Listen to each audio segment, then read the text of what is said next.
चाहे शरीर में आकर के संभाले, चाहे वो परमात्मा बिना शरीर के संभाले, आपको जरूर संभालेगा, क्योंकि वो प्रकृति का नियम है। आपको जैसे ही उनकी आवश्यकता होगी उनको आना पड़ेगा, और जब वो आएंगे तो प्राप्ति भी होगी, नाम भी देंगे, साधना का भी रास्ता दिखाएंगे। कृष्ण ने ये नहीं कहा कि अर्जुन अब मैं मिल गया, तुम्हारे साथ हूँ, तुम बैठ जाओ। उन्होंने कहा बिना साधना के कल्याण नहीं होगा, सिद्धों की शरण में जाओ, वहीं जा कर के प्राप्ति होगी।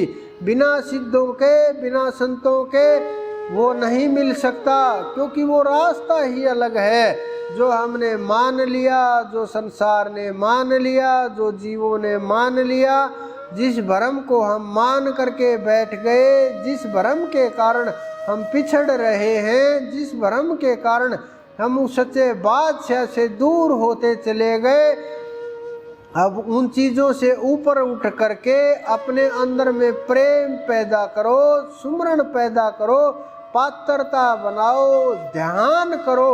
मैं ये बार बार इसलिए शब्दों का प्रयोग करता हूँ क्योंकि ये बहुत महत्वपूर्ण शब्द हैं। जब आप इन शब्दों का सार समझने लगोगे और इनके अनुरूप चलने लगोगे, एक एक शब्द का भार, एक एक शब्द का महत्व, एक एक शब्द की अहमियत आपके समझ जब आने लगेगी, आँखों से आंसू नहीं रुकेंगे, नेत्रों से झरझर आंसू अपने आप गिरने लगेंगे, क्योंकि प्रेम का प्रवाह रोके नहीं रुकता है। विरह की अग्नि जब जागृत होती है, परमात्मा की कृपा से ही विरह की अग्नि जागृत होती है, क्योंकि विरह की अग्नि ऐसे जागृत नहीं होती।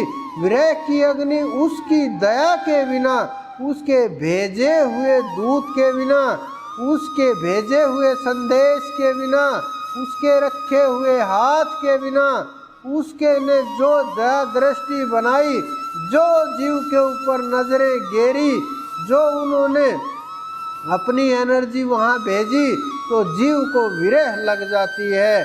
जीव रोने लगता है उस परमात्मा के लिए, छटपटाने लगता है। जिस प्रकार से मछली बिना जल के तड़पती है, उसी प्रकार से ये जीव तड़पने लगता है, छटपटाने लगता है, और न रोके हुए रुकता है, न उसे समाज का भय होता है, न शर्म होती है, न मर्यादा होती है, न लज्जा होती है, न किसी प्रकार की फिक्र होती है, न कुछ दिमाग में शब्द होते हैं, न कुछ पाना होता है। बस एक ही चीज के ऊपर दिमाग अटक गया कि मुझे चाहिए तो मेरा प्रीतम चाहिए, मेरा परमात्मा चाहिए। उसके बिना ये आंसू नहीं रुकेंगे। या तो शरीर छूट जाएगा, जिस प्रकार से मछली का होता है कि या तो जल में उठा करके डाल देंगे, नहीं तो शरीर छूट जाएगा। वही हालत विरही जीव की हो जाती है। वही हालत इस संसार में जो छिपे हुए भक्त होते हैं, छिपे हुए प्रेमी होते हैं, छुपे हुए उस परमपिता के साधक होते हैं, जो उसको पाने के लिए इतना तड़पते हैं, उनके अंदर इतनी ही प्यास की जो तड़प होती है वो शुरू हो जाती है। जब तक ये प्यास की तड़प शुरू नहीं होगी, परमात्मा नहीं आएंगे, नहीं आएंगे। कितना भी जोर लगा लो, कोई ये सोचे कि मैं से कैसे परमात्मा को मिल लूँगा या मिल लूँगी, कि आएंगे और मिल लेंगे, बैठेंगे मिल लेंगे, नहीं। ये रास्ता है, इस रास्ते से गुजर करके जाना पड़ेगा। उसकी कृपा तभी होगी। आंसू उसके चरणों में गिराने पड़ेंगे, उसके लिए रोना पड़ेगा। रोना कोई फॉर्मेलिटी से नहीं, कोई ये नहीं कि कोई देख रहा है तो तब हम रोने लगे कि हाँ अब परमात्मा आ रहे हैं, मुझे आवश्यकता है। वो रोना ही अलग होता है, वो चिल्लाना भी अलग होता है, वो खेल भी अलग होता है, वो बुद्धि भी अलग होती है, वो प्रेम भी अलग होता है, वो ध्यान भी अलग होता है। उस समय के ऊपर पलकें बिछा दी जाती हैं, पलक झपकती नहीं, रोक दी जाती हैं। इतनी ताकत होती है उस प्रेम की डोर के अंदर, परमात्मा खींचे चले आते हैं, आपके हृदय में प्रकट होने लगते हैं, आपके अंदर जागृति आने लगती है।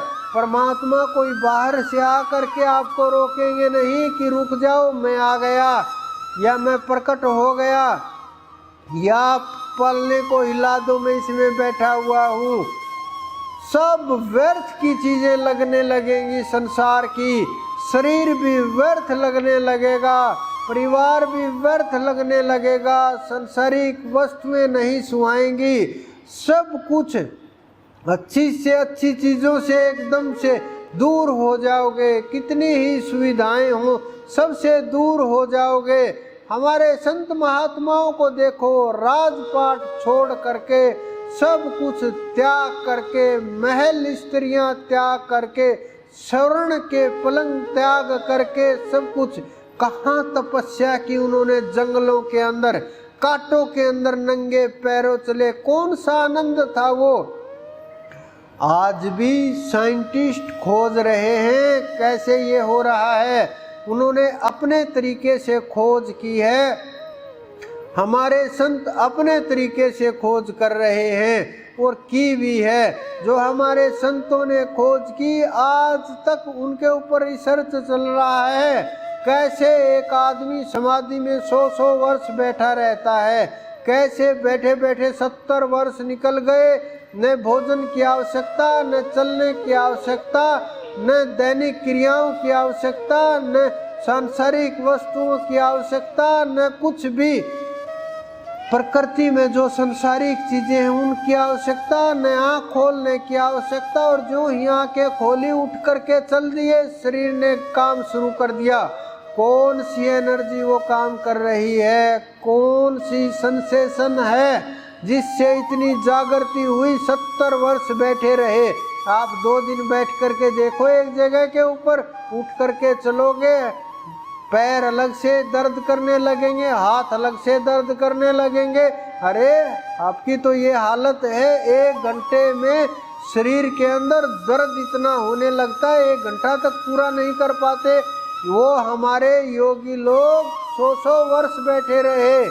क्या उन्होंने पाया, कैसी उन्होंने साधना की, कैसा उन्होंने टेक्निक ऐसे इस्तेमाल की, क्या कोर्स किया, उनके गुरु ने क्या उन्हें ऐसा दे दिया, कौन सी नाम की जड़ी दे दी कि उन्होंने प्राप्त की और ध्यान लग गया और खो गए उस ब्रह्मांड के अंदर, कि उन्होंने अपने को इस ब्रह्मांड से जोड़ लिया, कि ऊपर से एनर्जी आ रही है उसको ग्रहण करना सीख लिया। अगर वो ब्रह्मांडीय ऊर्जा ग्रहण करना जब आपको आ जाएगा, उस ब्रह्मांडीय ऊर्जा को प्राप्त करना आ जाएगा, उस ब्रह्मांडीय ऊर्जा के पात्र बन जाओगे, आपका सहस्त्र दल खिल जाएगा।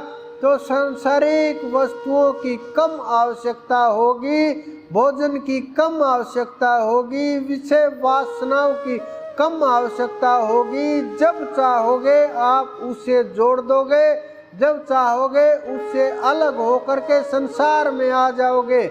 जब वो टेक्निक आपको आ जाएगी, जब आपको वो चीज़ें आपको इस्तेमाल करनी आ जाएंगी, जिस प्रकार से एक उपग्रह को देखो आप, धरती के साथ भी जुड़ा हुआ है, आकाश के साथ भी जुड़ा हुआ है, उसका जुड़ाव रहता है। नीचे से हम कोई काम करते हैं वो ऊपर काम करता है।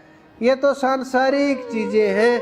तो इसी प्रकार से ये जो शरीर है ये भी इसी प्रकार से है। ये उस समय का है जब ये साइंस की खोज नहीं हुई थी, जब साइंस का पता नहीं था। तो ये साइंस और प्रकृति प्रत्येक मानव के जीवन को प्रभावित करती है, वो सबके लिए बराबर ही प्रभाव होता है। जिस प्रकार से आपके अंदर जो विचार उत्पन्न हुआ वो विचार रूप ले लेता है, आप उसके ऊपर काम करते हो, मेहनत करते हो, खोज करते हो, टाइम लगाते हो, कई बार तो पीढ़ियाँ लग जाती हैं, लेकिन जब वो चीज़ प्राप्त हो जाती है करोड़ों अरबों लोगों की जीवन की सुविधा बन जाती है। जिस प्रकार से डॉक्टर की दवाइयों की, औषधियों की खोज हुई, मशीनों की खोज हुई, जिस प्रकार से आपके फ़ोन की खोज हुई, प्रत्येक मानव के जीवन को ये प्रभावित करते हैं। अगर आप 100 वर्ष पहले ये बात बोलते कि ऐसी बात होती है, वहाँ से नंबर मिलाया, वहाँ मिल गया, लोग आपको बेवकूफ़ बनाते, 50 साल पहले तक भी मानते कि ये तो बेवकूफ़ है, कैसी कैसे बातें कर रहा है, क्या कल्पनाएं कर रहा है। लेकिन आने वाला समय इससे भी स्पीड से होगा, इससे भी ज़्यादा महत्वपूर्ण होगा। आने वाला समय ऐसा होगा, अब तो आप जा कर के बटन दबाते हो या टच करते हो तो लाइटें ऑन होती हैं। आने वाला समय ऐसा होगा, आपके मन में आएगी लाइटें ऑन हो जाएगी, आप सोचोगे गाड़ी की खिड़की खुल जाए, गाड़ी की खिड़की खुल जाएगी, गाड़ी चलने लगे।